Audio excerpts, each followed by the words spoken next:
کہ وہ پہلی کتابیں جو محمد عربی پہ اتری ہیں ان پر محمد عربی سے پہلے نبیوں پہ اتری ہیں ان پر ایمان رکھتے ہیں. 5واں نمبر یہ ہے محمد عربی پہ اترنے والی جو کتاب ہے اس پہ ایمان رکھتے ہیں. اور 6واں نمبر یہ ہے وَبِالْآخِرَةِ هُمْ يُوقِنُونَ اور وہ آخرت کے دن کا بھی یقین رکھتے ہیں. یہ 6 نمبر ہیں ایمانیات کے. بتاؤ 6واں نمبر آخرت پہ ایمان ہے یا نہیں؟ آخرت پہ ایمان یہ ہمارے ایمانیات کا 6واں نمبر ہے. لیکن مرزا قادیانی نے سب سے پہلے آ کر کیا کیا؟ آخرت کو نصاب ایمان سے نکال دیا اور آ کر کیا کہا؟ وَبِالْآخِرَةِ هُمْ يُوقِنُونَ. وہ کہہ رہے بِالْآخِرَةِ کا مطلب یہ ہے کہتا ہے وہ آخر کی موعود باتوں پہ یقین رکھتے ہیں. اب ترجمہ چھوٹی سی گڑبڑ کی، چھوٹی سی اس نے انکار آخرت کی راہ نکالی اور لوگ قادیانیوں کو کیا سمجھایا گیا؟ وَبِالْآخِرَةِ هُمْ يُوقِنُونَ کا یہ مطلب نہیں ہے کہ یوم آخرت پہ ایمان رکھو. اللہ نے قرآن پاک میں 72 مقامات پر وَبِالْآخِرَةِ سے یوم آخرت کو مراد لیا ہے. لیکن مرزا قادیانی کہتا ہے آخرت سے مراد یوم آخرت نہیں ہے، آخرت سے مراد میرا آخر میں آنا ہے، آخر کی موعود باتیں ہیں. آپ بتاؤ یہ آخرت کا انکار ہوا یا نہیں ہوا؟ انہوں نے آخرت کا انکار کیا تو ہر گمراہی ان 5 فتنوں سے جنم لیتی ہے. یا وہ شرک پھیلائے گی، یا تشبیہ کا فتنہ پھیلائے گی، یا تمثیل کا فتنہ پھیلائے گی، یا تحریف کرے گی، یا پھر انکار آخرت کرے گی. جب بھی کوئی ایسی بات سنو جس میں انکار آخرت کی بو پائی جاتی ہو، انکار آخرت کا تھوڑی سی شبہ بھی پایا جاتا ہو، چاہے وہ قبر سے آخرت شروع ہو جاتی ہے. القبر اول منزل من منازل الاخرہ، قبر آخرت کی منزلوں میں سے پہلی منزل ہے. اور بعض لوگ بیماری آگے تک تو لے کر نہیں جاتے، وہ قبر تک اپنا غصہ نکال لیتے. یہ بھی گمراہی کی بنیاد ہے. قبر کے عذاب کا انکار کر دو، سوائے موتا کا انکار کر دو، حیات النبی کا انکار کر دو، سوائے صلاۃ والسلام عند قبر نبی کا انکار کر دو.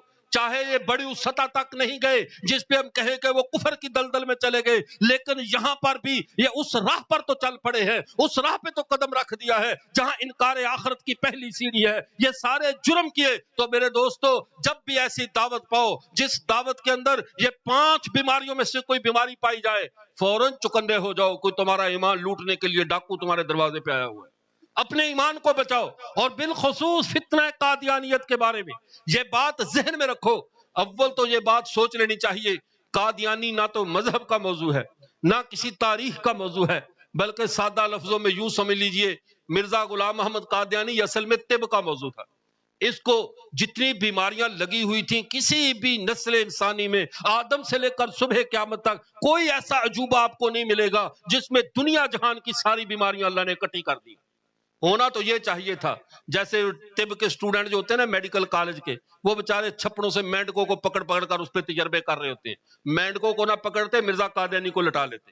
تمہیں ساری بیماریوں کے آپریشن بھی آ جاتے، ساری بیماریوں کی وجوہات بھی سمجھ آتی. تمہارا کام تھا اس کو ٹیکنیکل طریقے سے سوچتے، اس کو طبی طریقے سے سوچتے. جس کے سر کی بیماریاں اور ہیں، بالوں کی اور ہیں، آنکھوں کی اور ہیں، اوپر سے لے کر نیچے تک 360 جوڑ ہیں اور 1272 بیماریاں اس کے اندر موجود ہیں. یہ طب کا موضوع تھا، لیکن بدقسمتی سے مذہبی طبقے پہ مسلط کر دیا گیا اور ہمیں بھگتانا پڑ رہا ہے کہ یہ موضوع کتنا بگڑا ہوا موضوع ہے. مرزا قادیانی یہ امت مسلمہ میں سامراج کا ایک جاسوس تھا. یہ قذاب نے دعوی نبوت تو کیا ہے لیکن ساتھ ساتھ امت مسلمہ کی اساس کو تباہ کیا، امت مسلمہ کی وحدت کو پارا پارا کیا. اور ہمارے ہاں قادیانیوں سے حضرت مولانا انور شاہ کاشمیری رحمت اللہ علیہ سے کسی نے کہا حضرت آپ تو بڑے نرم مزاج ہے لیکن قادیانی کے بارے میں جب بات آتی ہے آپ غصہ کیوں آ جاتا ہے، آپ اتنی نفرت سے اسے لعین ابن لعین کیوں کہتے ہو؟ حضرت نے فرمایا افسوس کہ ہم نے اس کا زمانے میں حاضر نہیں تھے. اگر وہاں ہوتے تو ہم کیا اپنے غصے کا اظہار یوں کرتے؟ ہم اپنے غصے کا اظہار یوں کرتے؟ ہم وہی اظہار کرتے جو حضرت ابوبکر صدیق نے مسلمہ کے سامنے کیا تھا، حضرت فیروز رضی اللہ تعالیٰ نے اسود انسی کے سامنے کیا تھا، ابو مسلم خولانی نے اسود انسی کے آتش کدے میں کیا تھا. ہم بھی وہی اظہار کرتے.